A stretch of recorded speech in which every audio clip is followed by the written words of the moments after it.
Good evening,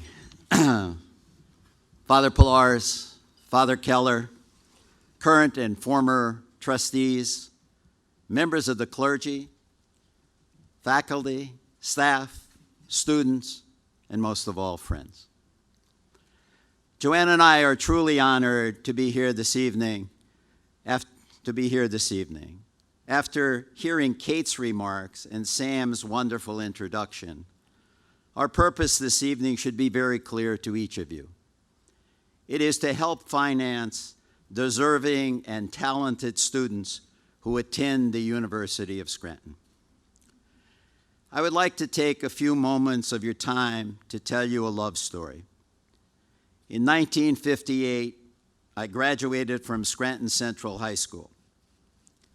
By that date, my parents had already been separated for 10 years, and my mother's sole source of income was my father's child support payments, which were only $100 a month. Even 60 years ago, $100 a month barely covered our living expenses. Consequently, as high school graduation approached, I did not have to spend a lot of time researching possible colleges to attend. I could either make application to the University of Scranton, or I could go and get a job.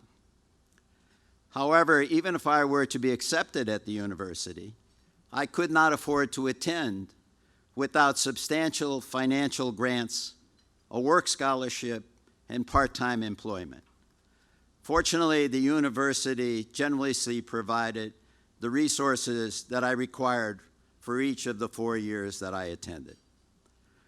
After graduating from the university, I went on to earn a master's degree in engineering from the University of Pennsylvania. However, notwithstanding its Ivy League status and its wonderful academics, my feeling for Penn never really developed because I was already in love with Scranton. Well, after Penn, I served my 2-year ROTC commitment in the Army, spent a few years with IBM Research, where Al Gore and I designed the internet together.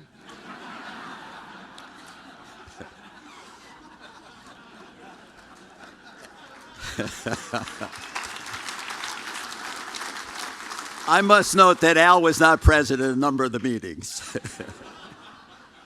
And I finally found my passion in life, real estate. In 1982, some 20 years after graduation, JoAnne and I returned to the university to meet with Father Panuska and Bob Sylvester, the then head of development. Our purpose was to establish a scholarship fund with a donation of $10,000. Although the amount was not very large, it was our way of beginning to repay the life-changing gift that I had received, attending the University of Scranton. For the past 37 years, JoAnne and I have continued to build the principle of our scholarship fund.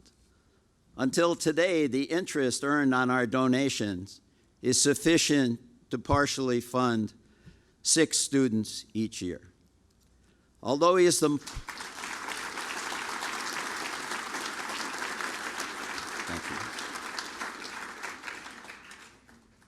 Although he is the most financially successful of the recipients of our support, our scholarship funds, Sam's, tonight you have heard Sam's story, and although he is the most financially successful of the recipients of our support, our scholarship funds have changed the lives of a large number of students by helping them to obtain a fine Catholic and Jesuit education that the university provides.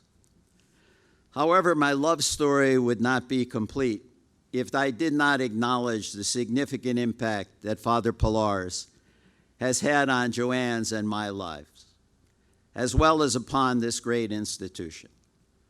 I had the pleasure of serving for 6 years on the Board of Trustees during Father's first tour of duty. In that role, I developed a close relationship with him, and I was able to personally experience his spirituality, his humility, his substantial intellect, and his love of the University of Scranton. We are all uniquely blessed to have him again serve as our president. Although it is not possible to thank everyone who has made tonight a reality, I would like to single out a few individuals. First is Frank Pern, whose leadership in his many roles at the university throughout the years has always been outstanding. Next is Tim Prile, who has orchestrated PBC dinners for the last 17 years, has helped raise over $15 million for presidential scholarships, and who I am sure will sleep late tomorrow.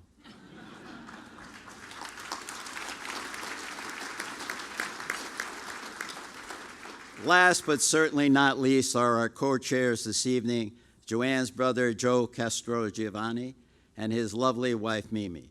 Their assistance has been invaluable.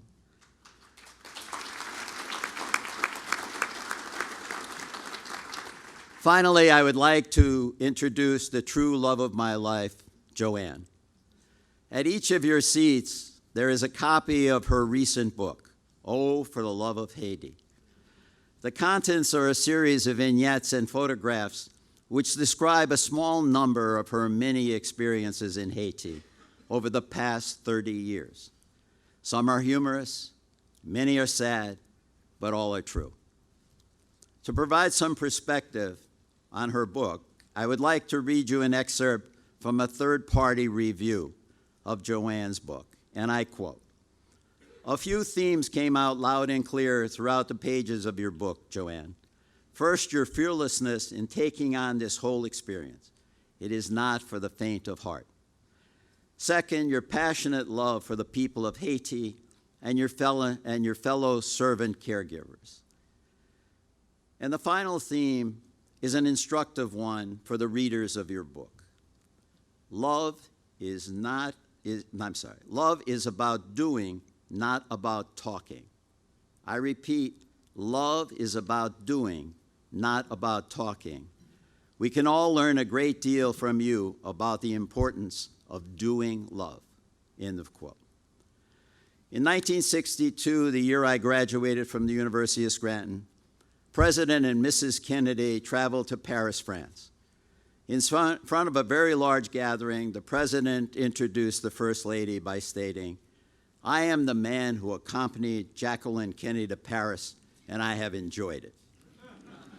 Although I am certainly no Jack Kennedy, I can say that I am the man who brought JoAnne Kuehner to the University of Scranton, and I have enjoyed it.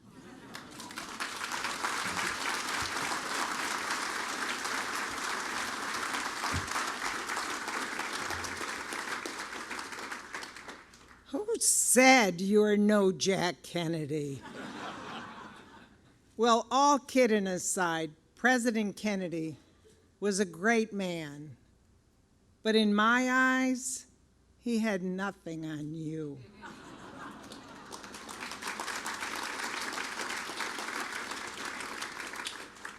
Let's face the facts. This evening's event is not about Carl and I. No, it's about the Kates and the Sams and what the University of Scranton has instilled in them. Namely, a fine Catholic and Jesuit education. They are the prime examples of the type of students that make the university shine. We're very proud to have been able to give a few students a boost to help them move into the next chapter of their lives. And finally, Carl and I would like to thank each of you for coming this evening. Your support is very heartwarming. And may God bless every single one of you.